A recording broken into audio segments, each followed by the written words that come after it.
Hi, I'm Dr. Mirafati from Mira Aesthetics. Today I'm going to talk about consultation for breast augmentation. We have a lot of patients that we do virtual consultation. 30% of my patients are actually from different states. I thought about doing a video and maybe just uploading it to YouTube and having it linked to my service page on breast augmentation. So a patient can go in their comfort of their house as they're actually consulting me and get most of their question answered. And even if you're not coming here, at least you know what to look for when you're having a breast augmentation consultation. First of all, when you're making your appointment and you're seeing the doctor, either virtually or in office exam, don't be shy. Ask all your questions. I mean, there is no really dumb questions. Ask all the questions and try to see a lot of pictures and videos of the patient testimonial, because those are huge. Those are what patients actually do. Reviews on Google is great, but we all know it's kind of swayed, So I got good reviews too, but it's just basically, I think having a video testimonial and a lot of before and after photo is something that speaks for itself. So I rather bank on video testimonial of patient in the recovery room, patient maybe next day post-surgery, 1 week post-surgery, 6 weeks post-surgery. Have those video and try to listen to them, see what patient says, because that's probably coming out as true as you can about what the breast augmentation or the procedure is going to be. So watch video and watch a lot of before and after photos of the doctor's work, because remember, this is an artwork. It's not like I'm ordering this lamp and I say, hey, I'm going to take it home. It's an artwork. It has to be creative at that doctor. Obviously, they're different artists, so you want to see their work and you want to see if you like that work. And doesn't necessarily mean that doctor is bad or good. It's just maybe is not desirable to your taste. Second of all, board certification. Make sure they're board certified and actually has the credentials to do this. Board certification does not mean they're good. It just means they have the training. They have to pass certain numbers. For example, in my situation, I have to have 1,000 of procedures, and we have to be overlooked by 2 other doctors, and they have to write a letter that I did the procedures right and correct, and then we have to submit it to the board, and then obviously you have a written oral exam. So does not mean you're good, but at least it shows that you are credentialed to do the procedure. At least it shows the credentials of the doctor. That's number 2. Number 3, breast augmentation done in 4 ways. Old technique is underneath the breast, so which, this is going to be a video for the general consultation. So, but I'll talk about it. I also give you my caveat that I don't like it because you're scarring the breast. The most common way is from periareolar, which is around the nipple areolar complex.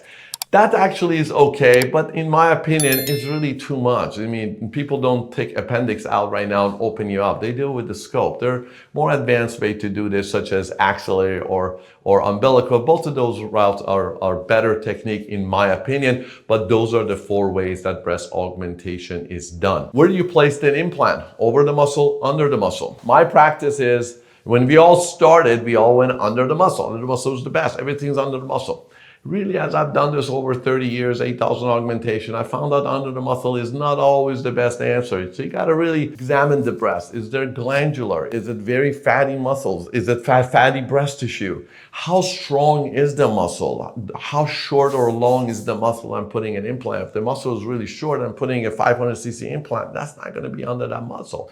All it is, you're just tearing up the muscle, and it's going to go down this way, out, and it's really not be under the muscle. The muscle is only up here. So the doctors have to examine you. Not everything is under the muscle or over the muscle, but those are the 2 placement, either under or over, and the doctor should be able to explain to you what's better for you. First of all, make sure they explain to you in a layman language, which means that you should understand exactly what they're saying. If I know what I'm doing, I should be able to explain to you in a regular language that you understand. If I use a lot of medical languages, a lot of huff-tuff word that you don't understand, that means I don't understand.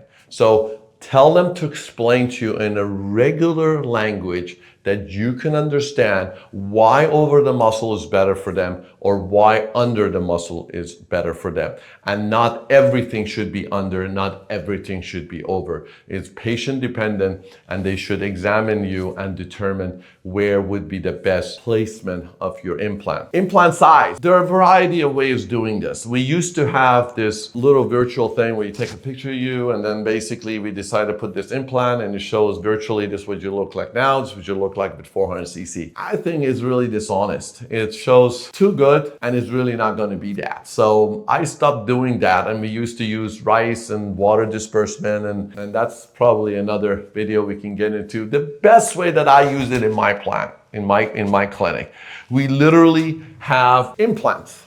Okay, we bring different size implants with the bra. We put it inside of a bra we give you, and we ask that you put your shirt over it and look at the profile. Look at the profile of it. See if this profile matches your back profile. That's the key.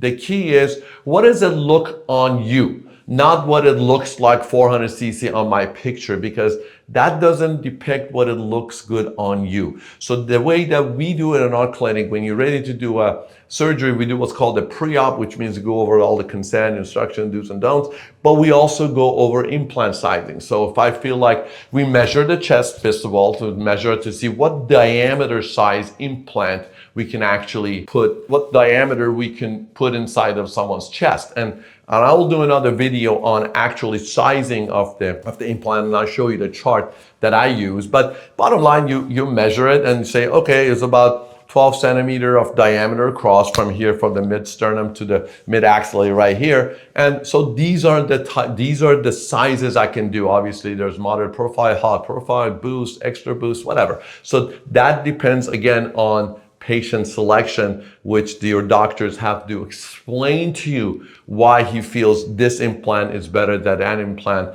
And if you guys want me to, I can one day maybe a video of different types of implants that you can understand what are the moderate, what is high profile, what is extra high profile, what is boost implant, at least for mentor implant.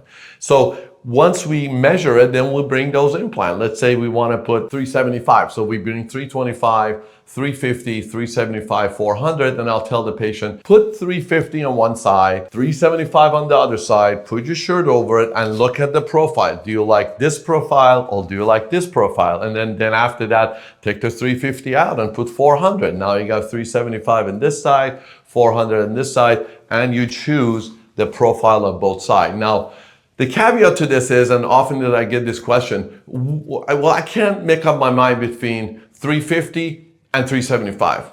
My answer to this, if you're torn between two levers, you always pick up the bigger lever. So if you can't tell a difference between 350 and 375, go with 375, because inside your body, that 375 will look like that 350. It's gonna go a little bit smaller because it's sitting outside your body for now. So it's gonna be just a tad bigger, okay? So, but that's, to me, after doing this for 30 years and 8,000 augmentation, find out to be the most, I would say, the honest way of determining the size that will go to your body. Remember, it's all about your body, not what it looks like in some pictures. We all have website, and I have it too, that this is between 300 to 400, 400 to 500, but that's what it looks like on them. So you have determined what side will look great on you. The rule of thumb is, though, I know everybody talks about the D, C's, X, F, M, whatever. Anything in 300 to 400,